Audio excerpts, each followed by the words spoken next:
The role of appropriate skepticism. Throughout this essay, we have tried to anticipate the objections of a skeptical critic.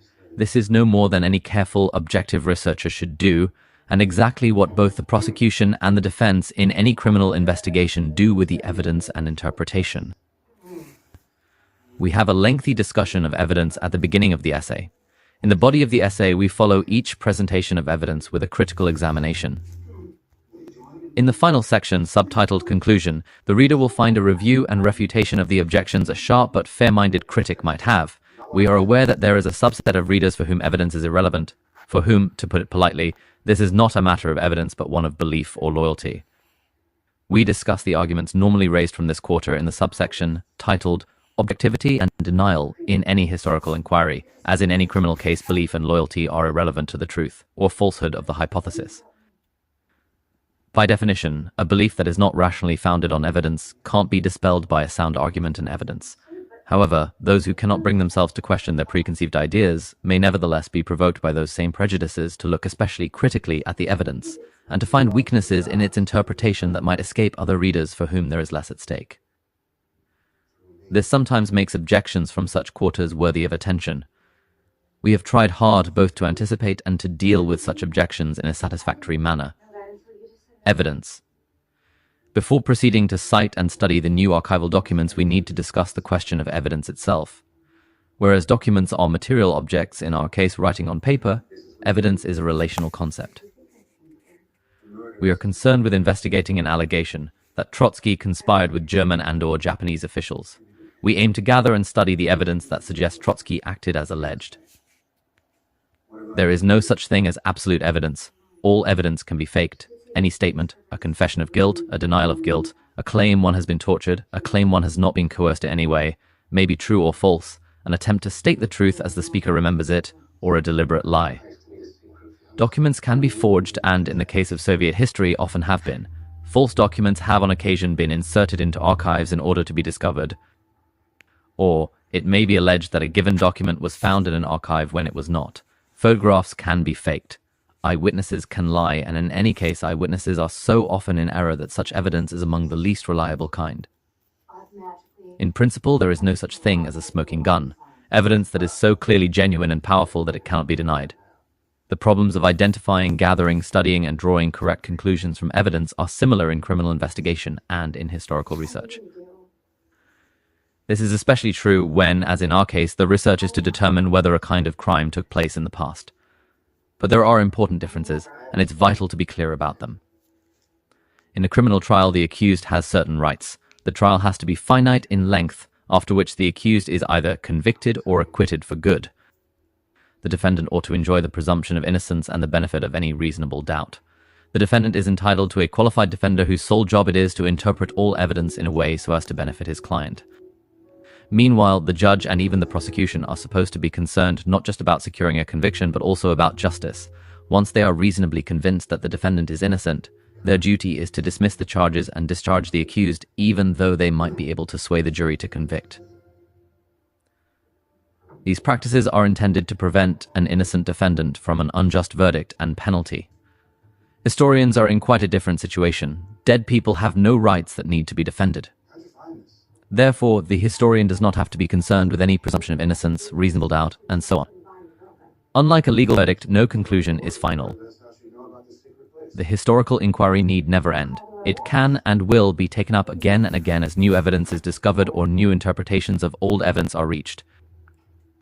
This is, in fact, what we are doing we are gating the question of whether Trotsky collaborated with German and Japanese officials in the light of new evidence, while at the same time reconsidering evidence that has long been available. Identifying, locating, gathering, and even studying and interpreting evidence are skills that can be taught to anyone. The most difficult and rarest skill in historical research is the discipline of objectivity. In order to reach true conclusions, statements that are more truthful than other possible statements about a given question, a researcher must first question and subject to doubt any preconceived ideas she may hold about the subject under investigation. It is one's own preconceived ideas and prejudices that are most likely to sway one into a subjective interpretation of the evidence. Therefore, the researcher must take special steps to make certain this does not happen. This can be done The techniques are known and widely practiced in the physical and social sciences. They can be adapted to historical research as well. If such techniques are not practiced, the historian will inevitably be seriously swayed from an objective understanding of the evidence by her own pre-existing preferences and biases. That will all but guarantee that her conclusions are false, even if she is in possession of the best evidence and all the skills necessary to analyze it.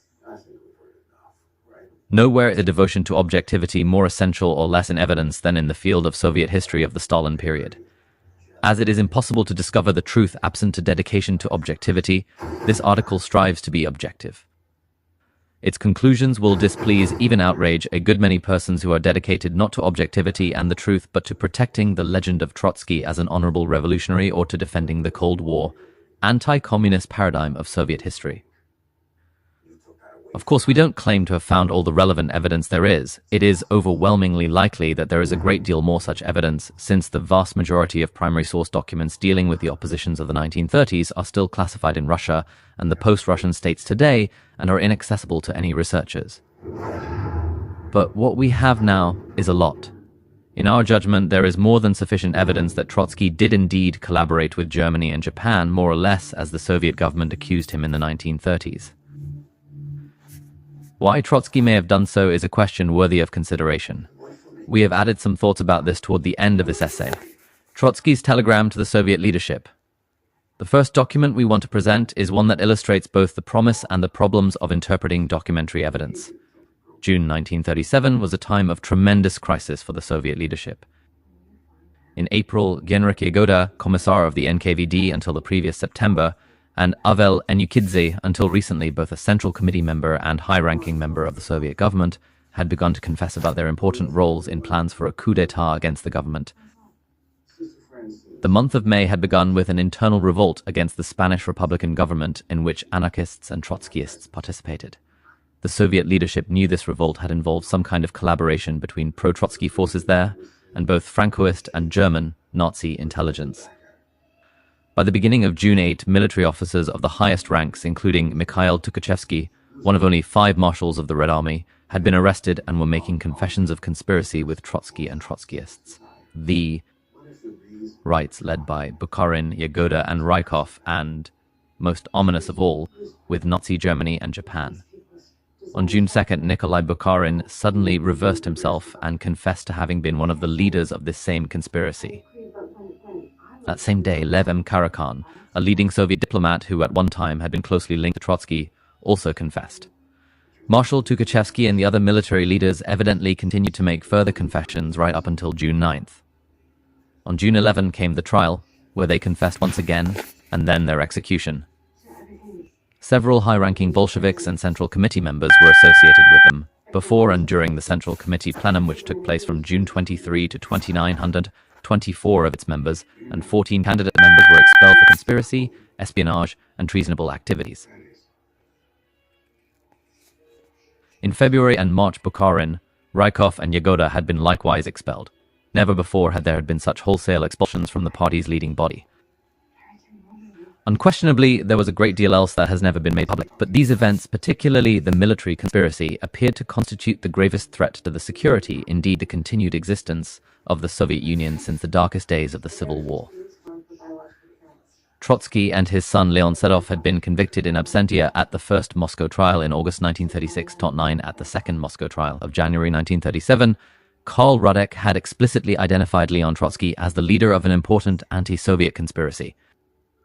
He had specifically mentioned Spain as a place where Trotsky's adherents were dangerous and called on them to turn away from Trotsky. When the May Days revolt in Barcelona broke out on May 3, Radek's warning seemed prescient. For the communists, but also for many non-communists who supported the Spanish Republic, this rebellion in the rear of the Republic appeared to be the same kind of thing the right's Trotskyists and military figures were allegedly plotting for the USSR. On the eve of the June CC plenum, Trotsky chose to send a telegram from his Mexican exile not to Stalin or the Politburo, but to the Central Executive Committee, the highest organ of the Soviet government. In it, he directly challenged its members to reject Stalin's leadership and turn towards himself. Policy 1S, leading to complete collapse internal, as well as external stop, only salvation is radical turn towards Soviet democracy. Beginning with open review of the last trials stop along this road, I offer complete support Trotsky 10. A postscript to the original publication of this telegram reads as follows. In June 1937 in Moscow, at the address of the Central Executive Committee, which was then formally the highest organ of state power in the USSR, a telegram arrived from L.D. Trotsky in Mexico. Of course, this telegram ended up not in the CEC but in the NKVD, whence it was directed to Stalin as a so-called special communication. He wrote on it the following remark: "Ugly spy, brazen spy of Hitler." Stalin not only signed his name under his sentence, but gave it to V. Molotov, K. Voroshilov, a Mikoyan, and a Zhdanov to sign. The late Trotskyist author Vadim Rogovin paraphrased this same article in a footnote. Trotsky's telegram ended up not in the CEC, but in the NKVD, where it was translated from the English and sent to Stalin as a so-called special communication. Stalin read the telegram and wrote on it a remark that bears witness to the fact that he had clearly lost his self-control. Mug of a spy. Brazen spy of Hitler. His signature beneath these words was completed with the signatures of Molotov, Voroshilov, Mikoyan, and Zhdanov, which expressed their agreement with Stalin's evaluation. The anonymous author of the article in Novo Vremya dismissed Trotsky's note as a fantasy on Trotsky's part. How should we understand Trotsky's proposal? Could he have possibly supposed that they would accept his help, or that in 1937 a turn towards Soviet democracy was possible? One can't call this irony, it's more like an illusion. 14. In his critical 1997 study of Trotsky, Evgeny Piskun wrote, "This strange document bears witness to the fact that the leader of the Fourth International hoped that the USSR was going to undergo immense changes in the near future, and that he would return to power again. But he was wrong this time too. When the June plenum of the CC had ended, the party leadership had not changed. Rogovin agreed that Trotsky must have believed he had a good chance of coming to power.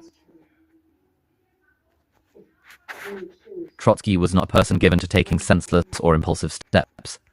Despite the fact that the motives of his appeal remain unclear today, it is natural to assume that Trotsky possessed information which showed that the true devotion to the majority of party and Soviet leaders was in inverse proportion to their official exclamations of this devotion, and that Stalin's position was extremely fragile and unstable.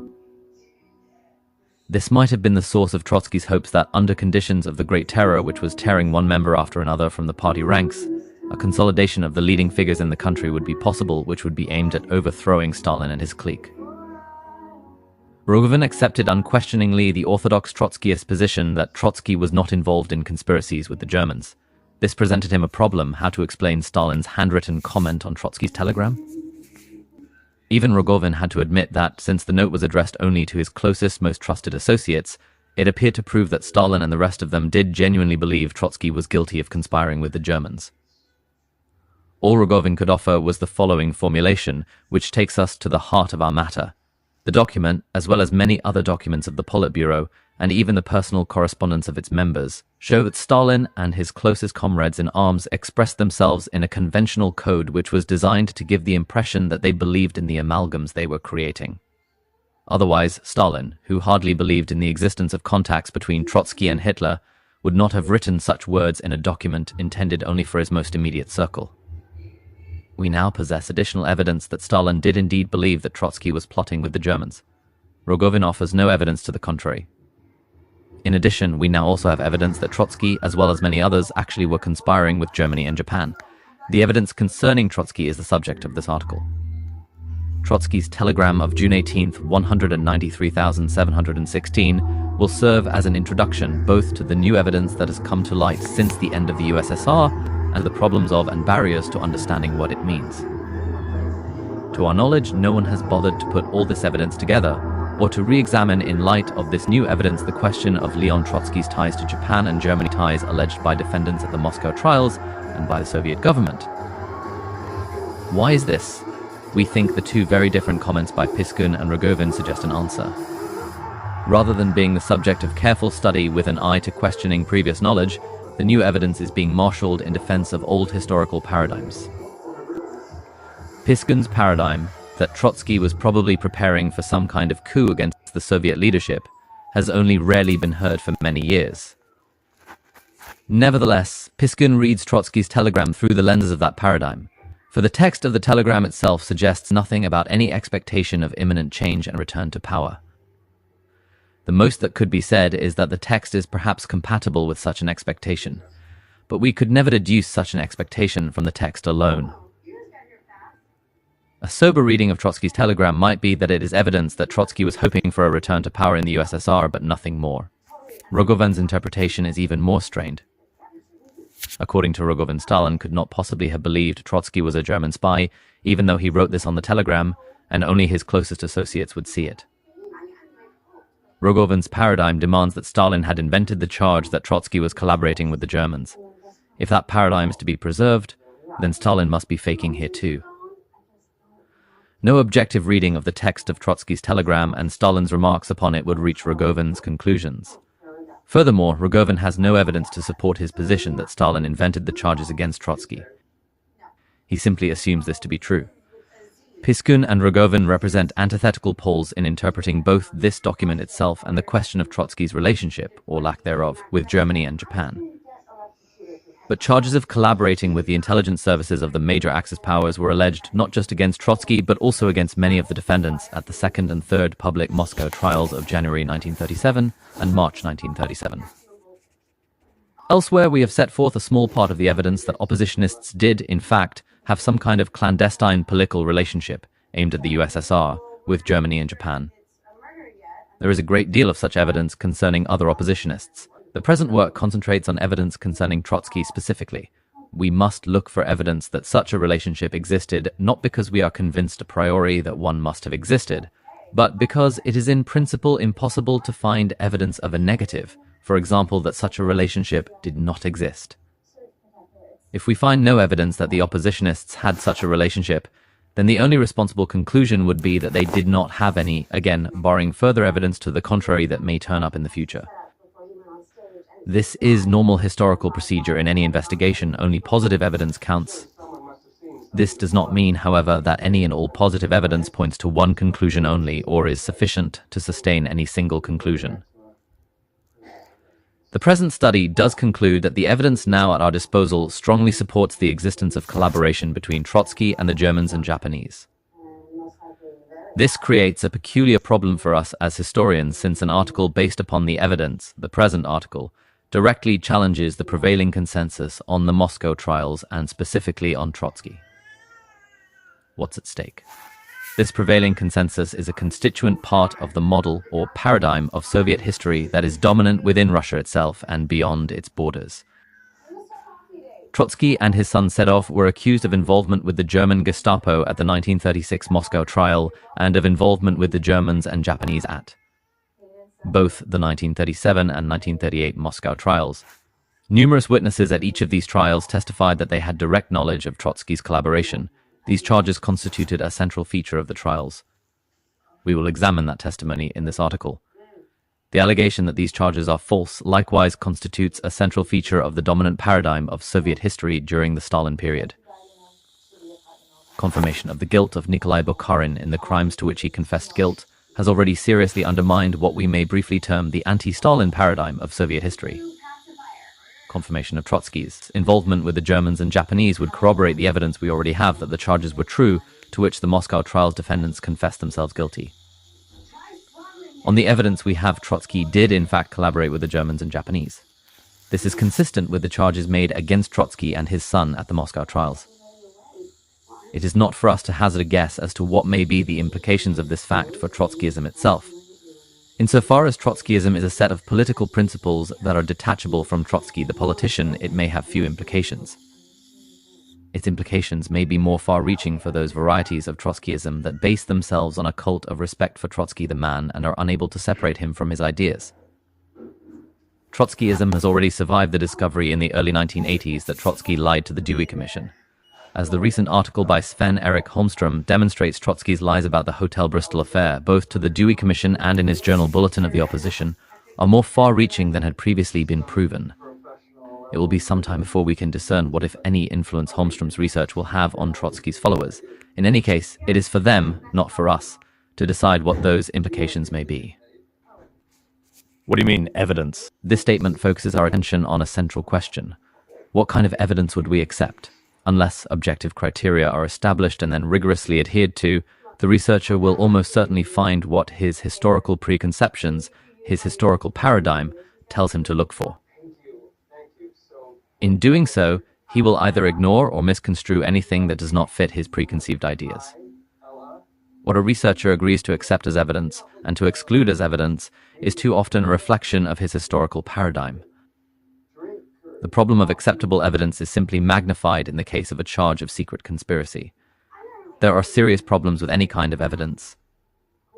Confessions in or out of court, they might be fabricated for any of a number of motives, including currying favor with the prosecution or state, as evidence that one has repented, to shift the blame onto someone else as a result of torture or the threat of torture, threats against one's family, and so on.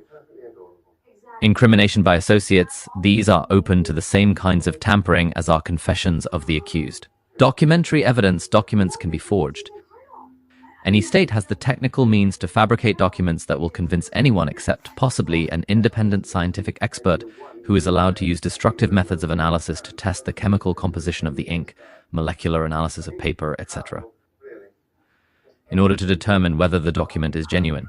As this is virtually never permitted in the case of archival documents deemed important, skillful forgery is a powerful tool. Documentary evidence can also be destroyed. Russian researchers have told us that Khrushchev had a great many papers, perhaps amounting to thousands of pages, removed from archives during his leadership in the USSR. Some documents have also been removed from the closed Trotsky archive at Harvard University. No archive is or can be completely secure from such manipulation. Moreover, how likely is it that agreements of espionage and conspiracy would have been written down in the first place? Anything written down at some point would surely have been hidden securely or, more likely, destroyed as soon as raid. As long as such written evidence remained, it would pose a terrible threat to any conspirator. We can be certain of the existence of one such conspiracy in Soviet history, that among members of the Presidium to get rid of Lavrenti Beria, because it succeeded on June 26, 1953. Yet no prior written record of that conspiracy has ever come to light, and no single, reliable account of it exists even now. These are just examples. In general, there is no kind of evidence that cannot be forged or faked. Neither is there any kind of evidence that can by itself provide conclusive proof of any act. In this essay, I assume that the larger the number of individual items of evidence that are all consistent with a single interpretation, the less is the chance that they and that interpretation are the result of some kind of orchestration or fabrication, according to a preconceived plan. This should be especially so in the case of documents which were never intended to be public at all. When combined with evidence from documents that were never directly related to any prosecution, the likelihood of fabrication becomes very small indeed. This is similar to what is called circumstantial evidence in the legal system. When there is enough of it, circumstantial evidence is the most powerful evidence there is. Such is the case, I would argue, with Trotsky's telegram of June 18, 1937. As Rogovin recognized, the most significant thing about this telegram is what Stalin wrote upon it. But Rogovin's own conclusion lacks any convincing rationale. No one who was not already convinced that Trotsky was innocent of collaboration with Germany would ever suspect that Stalin did not believe the truth of what he wrote to an audience of his closest associates. Remarks never intended to go any further. Anything is possible, perhaps. But, what is likely, Rogovin would have us believe that Stalin, Molotov, Mikoyan, and Zhdanov were pretending among themselves that Trotsky was working with the Germans, even while knowing perfectly well that it was they themselves who had made this story up. No evidence supports such a conclusion. If the words on this telegram were the only evidence we had that led us to suspect the accusations against Trotsky were not fabricated, not by Stalin, or to his knowledge at least, they would be highly significant. Stalin saw all investigative materials, including huge quantities of evidence that is either still classified in Russia today or has been destroyed. However, there is much more evidence that points in the same direction. Fabrication of confessions. In discussions such as these, where any questioning of the dominant paradigm is viewed with distrust and even horror, it is difficult to distinguish the presentation of the evidence from the act of responding to the anticipated objections to this evidence coming from that same paradigm. So below we will offer a summary rebuttal to paradigmatic objections to some of the evidence we present. The details will come later. The canonical view or dominant paradigm of Soviet history is that all defendants in the Moscow trials were innocent of the charges to which they confessed. But there is no canonical view about how the faking of those confessions might have been accomplished. The transcripts of the 3 Moscow trials have been available since the 1930s.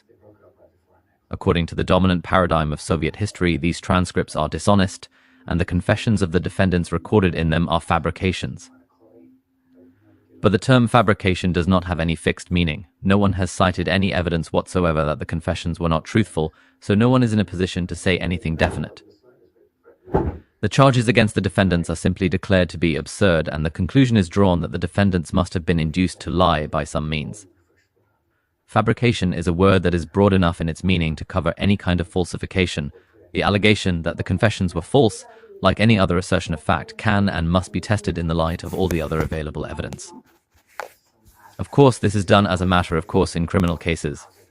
Historians are under a similar obligation to verify the veracity of confessions as well as of other evidence.